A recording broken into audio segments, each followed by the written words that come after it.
everybody. My name is Daniela Delich Kaufman, and today I'm going to be talking about the Monster Energy drink and the chemistry behind it. So, 2 points are the connections to the marketplace are that the Monster Energy is one of the top selling energy drinks in the world, and it's a major part of the multi-billion-dollar energy drink industry.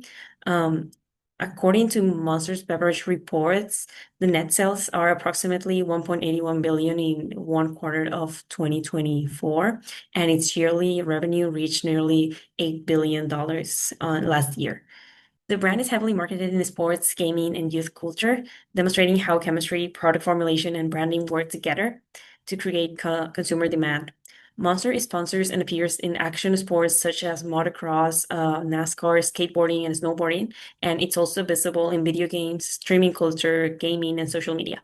Because of this, Monster has become not only a beverage but also a recognizable aesthetic and lifestyle symbol among younger consumers. Now, my personal motivation is to pick this topic. It's because I see energy drinks everywhere in my daily life. I see it in the library. Many students drink them while studying at the gym. People use them as pre-workout. Late at night when I study with my friends, energy drinks are very common. And even in video games, social media, and daily life, Monster cans appear constantly. Energy drinks have become part of everyday culture, and that's why I want to talk about it. And I have tried several energy drinks, such as Red Bull, Rockstar, and Alani, but I have never really paid attention to what chemicals are inside them or how they work. And as a biology major with chemistry minor, many people ask me things about caffeine, sugar, and whether these drinks are safe or healthy. And this made me want to understand the chemistry behind energy drinks more deeply and decide whether if it's better to drink an energy drink, coffee, or just soda if I need to stay awake. Now, the history of energy drinks and monsters starts in 1886 and the early 900s, when tonic drinks and stimulant beverages containing caffeine and sugars were marketed as health and energy products. Then in 1935, the company Hansen's Fruit and Vegetable Juices was created by Hubert Hansen, selling fresh and unpasteurized fruit juices. You can see a picture right there. And basically, this is the company that it will later become Monster. Then in the 1960s, the first modern energy drinks appeared in Japan, such as, well, I'm going to try my best to pronounce this, it's Lipobitan D, which was sold to help workers fight fatigue. And there is a picture of that bottle on the right. Then in 1977, Huber's grandson, Tim, got a license to use the family name as a trademark and formed his separate business, which is Hansen Foods. You can see some of the drinks on the right. And this specific branch of the Hansen company was going to become Monster a few years later. Then in 1980s, going back to energy drinks, Red Bull was developed in Austria by a businessman named Dietrich Mateschitz, who got inspired by a similar drink he tried in Thailand and became the first globally successful modern energy drink. Then in 1988, the Hansen Natural Sodas, which was Tim's company, went bankrupt and was bought by California co-packers. And they changed the previous company's direction and focused on developing these popular energy drink. The energy drink that was gaining popularity in Europe and the US, especially among students and athletes. By 2002, Monster Beverage Corporation was founded and launched the first Monster Energy in the United States with the mark Unleash the Beast. Then, during the whole 2000s until 2010, Monster became strongly associated with extreme sport and youth culture through aggressive marketing and sponsorships.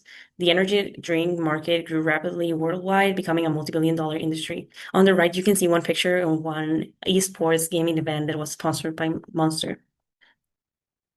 Then, as I said, by the 2010s, concerns increased about high caffeine and sugar content. People were more concerned about health issues, health debates, and scientific studies. So this led Monster to create the zero sugar and low sugar versions of their energy drinks to respond to those health concerns. You can see on the right, there is an advertisement with professional skateboarder Lizzie Armanto in the zero sugar Monster Energy advertisement. That was 2010. And well, nowadays you can see energy drinks like Monster are sold worldwide and are among the most popular functional beverages on the market.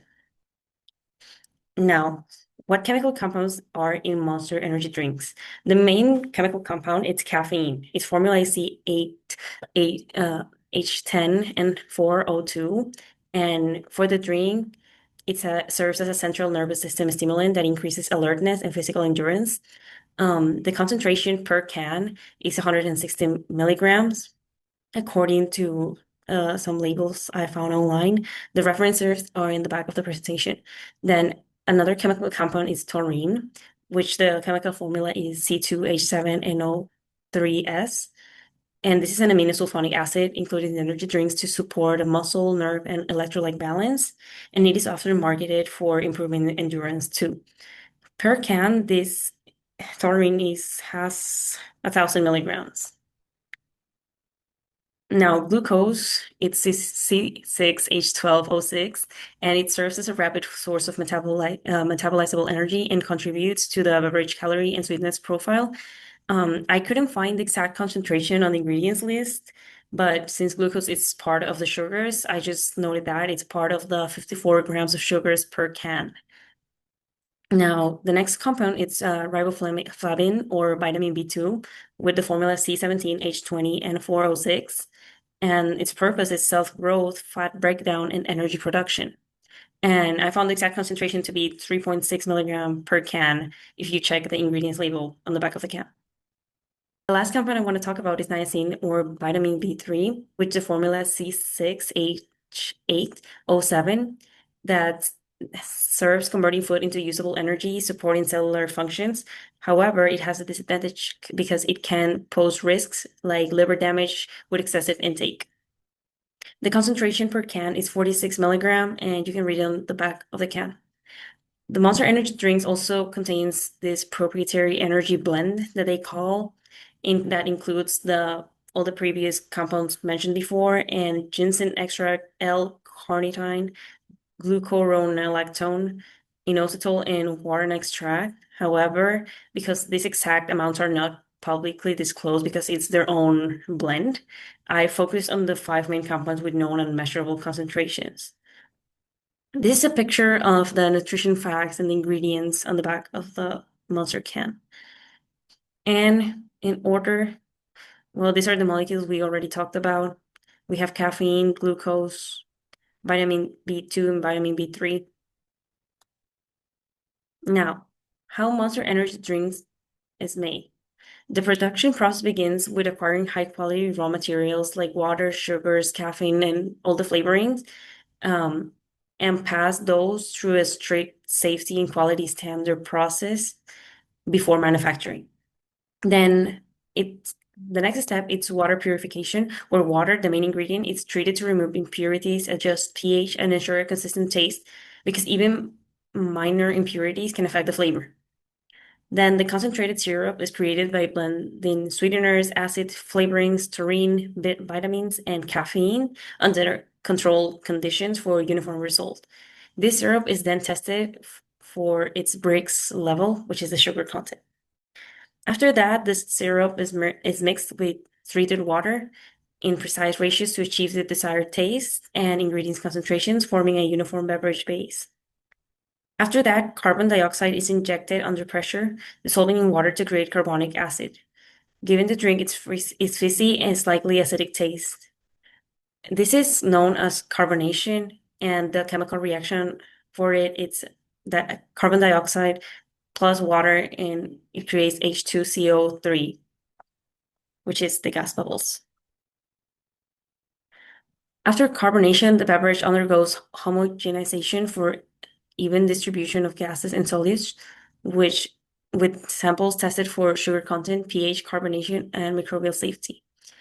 Some energy drinks are pasteurized to reduce microbial contamination and extend shelf life through brief heating without complete sterilization.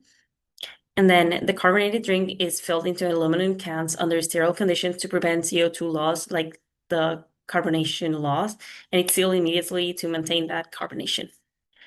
Each can is then labeled with branding, nutritional information on the back, and regulatory warnings before being packaged into cases for shipment.